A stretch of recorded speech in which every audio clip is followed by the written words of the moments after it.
네, 김요한입니다. 같이 말씀 묵상하겠습니다. 희귀꼬몰이라고 들어보셨나요? 우리나라에도 은둔형 외톨이라고 집 밖으로 나오지 못하는 사람, 심지어 가족들이 거실에 있으면 방 앞으로 나오지도 못하는 그런 우울증 혹은 사회적으로 대인 기피증을 겪고 있는 사람들이 있습니다.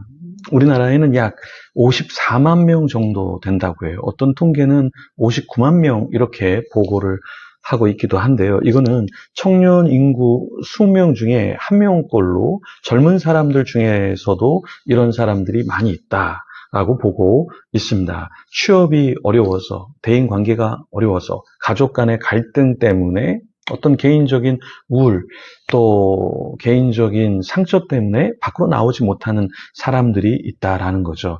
요즘같이 우울증이 보편적으로 만연해 있는 시대도 없을 것 같습니다. 우울증 약을 타러 의사를 만나려고 초전을 잡으려고 하면 한두 달 정도는 대부분 다 기다려야 한다. 그럴 정도로 굉장히 많은 사람들이 우울함을 겪고 있죠. 오늘 본문에 보면 우리가 어떻게 해야 우울과 어떤 상처와 어려움에서 나올 수 있는가? 희귀꼬무리가 아니라 하나님 앞에서 온전히 서 있을 수 있을까? 그것에 대해서 우리에게 알려주는데요. 오늘 본문 1절에서 3절 같이 한번 읽어보겠습니다. 그날에 유다 땅에서 이 노래를 부르리라. 우리에게 견고한 성읍이 있으며 여호와께서 구원을 성벽과 외벽으로 삼으시리로다. 너희는 문들을 열고 신의를 지키는 의로운 나라가 들어오게 할지어다. 주께서 심지가 견고한 자를 평강하도록 지키시리니 이는 그가 주를 신뢰함입니다. 자, 1절에 보면은 그 날에 대해서 이야기하는데요. 그 날은 어떤 날을 말할까요? 여기서 말하는 그 날은 심판, 그리고 하나님이 구원하시는 그런 날, 종말론적인 어떤 심판, 하나님이 다루시는 그런 날이다라는 것이죠. 근데 여호와 하나님께서 구원을 성벽으로 삼으셨다라고 이야기하는데요. 여러분, 성벽을 한번 생각해 보세요. 우리나라도 이렇게 도로 안에 성벽이 있기도 합니다. 한성대 입구역에 보면은 그 성벽이 있어요.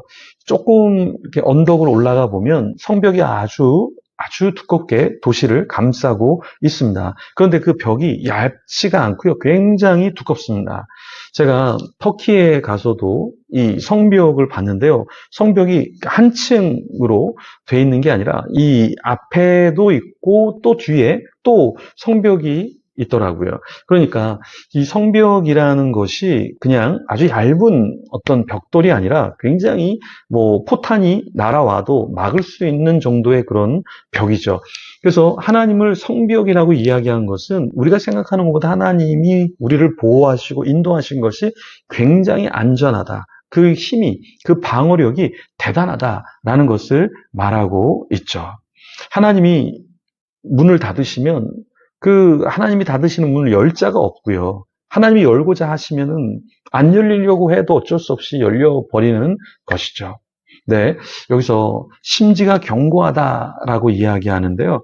하나님을 앙망하고 하나님을 신뢰하는 자는 심지가 견고한 자다라는 특징이 있어요. 심지가 견고하다라는 것은 무엇일까요? 하나님을 신뢰하는 그 마음이 그냥 의심에 섞인 신뢰가 아니라 하나님을 전적으로 신뢰하는 마음이 그 속에 있다라는 거죠. 예를 들어서 우리가 어떤 사람을 신뢰한다고 할 때, 저 사람이 사기꾼이야 라는 생각이 들면 신뢰하겠습니까? 여러분이 저를 이렇게 보면서, 저 사람은 되게 사악한 사람이야. 이런 마음이 있다면 여러분이 저를 신뢰할 수 있을까요? 신뢰할 수 없죠. 어떤 기업, 어떤 은행, 우리가 가는 어떤 마트의 물건도 내가 이걸 먹고 건강해질 거야, 좋아질 거야 라는 신뢰가 있잖아요. 그렇지 않으면 그것을 살 수가 없죠. 여기 독약이 있어.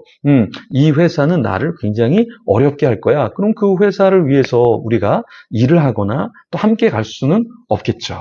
하나님을 신뢰하는 자, 심지가 견고한 자, 그 사람이 누리는 것은 무엇입니까? 평강이라는 거예요. 우리는 왜 잠을 자지 못할까요? 왜 우리는 불안할까요? 제가 최근에 어떤 분을 만났는데 교회가 개척 되어서 아주 잘 성장하고 있어요. 이 목사님, 네, 사역자들도 여러 명 같이 개척했는데 사역을 하고 있어요. 근데 이분이 이런 얘기를 하시더라고요. 자기는 불안증이 있다는 거예요. 남들이 보면, 사람들도 모이고 사역자들도 있고 자기가 뭐 괜찮은 차도 다 타고 다니고 그러니까 괜찮아 보이는데 자기의 내면은 굉장히 공허하고 불안증이 있다라는 거예요. 그래서 제가 몇 가지 좀 이야기를 같이 나눴는데요. 여러분은 어떠십니까? 여러분은 마음이 평안하십니까? 네, 여러분은 하나님을 신뢰하기 때문에 나는 괜찮아. 가난해도 괜찮아. 유명하지 않아도 괜찮아. 내가 권력이 그렇게 많지 않아도 괜찮아. 그런 마음이 있습니까? 7절에 보면 의인의 길은 정직함이요. 정직하신 주께서 의인의 첩경을 평탄하게 하시도다. 그러니까 하나님을 신뢰만 하고 아무것도 안 하는 게 아니라 의인이라는 것은 무엇입니까? 의를 위해서 핍박을 받는 거죠. 그렇게 의인의 길을 가다 보면 하나님께서 어떻게 우리에게 축복을 이루어 주시는가? 평탄하게 해주신다라는 거예요. 우리는 평탄을 소망해요. 근데 의인의 길을 가려고 하진 않아요. 여러분, 어떤 것에 조금 의문을 가지고 이야기하면 쟤 질투 때문에 그러는 거야. 쟤 성격이 안 좋아.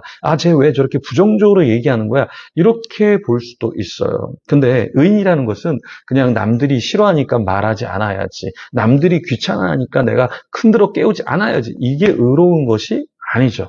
의로운 것은 무엇입니까? 의를 위하여 핍박을 받는 것. 내가 때로는 저 사람에게 좀 안 좋은 마음을 갖게 할 수도 있지만 하나님이 저 사람을 좀 흔들어 깨워야 되겠다라고 한다면 좀 그런 부분도 필요하겠죠. 이런 사람에게 하나님이 평탄함을 주신다라는 겁니다. 제가 페이스북이나 유튜브에 뭐 이런 것은 좀 잘못된 것 같습니다. 뭐 요즘에는 많이 올리진 않지만 한참 올릴 때 저걸 왜 올리지? 그런 생각도 있었을 것이고, 저 사람은 맨날 저런 것만 올리는 사람이야. 그랬을 수도 있어요. 그런데 그런 소리가 들린다고 해서 때로는 목소리를 내야 될 때, 남들이 뭐라고 하니까 목소리를 내면 안 되겠어. 내 인기 관리를 해야지. 나 괜찮은 사람이라고 이렇게 사람들에게 보이려고 내가 노력해야지. 이렇게 하면 진짜 평탄함이 있지 않죠. 하나님 앞에서 정말 주님을 신뢰하고 의로움을 위해서 핍박을 받는 여러분이 되기를 소망합니다. 기도하겠습니다. 하나님 감사합니다. 이 시대에 참 많은 사람들이 우울감을 갖고 살아갑니다. 지금 이 방송을 보는 사람도 우울하고 중독에 빠져 있고 상처 속에서 울며 밖을 나가지 못하는 사람도 있을 겁니다. 하지만 주님을 신뢰하는 거로 또 의를 위해서 핍박받기를 주저하지 않기 때문에 하나님 앞에 나아가 인생을 던지는 자, 그 자는 정말 평탄함을 누리게 될 줄 믿습니다. 그런 자가 되게 하여 주시옵소서. 감사합니다. 예수님 이름으로 기도합니다. 아멘. 계속해서 기도하며 주님 앞에 나가겠습니다.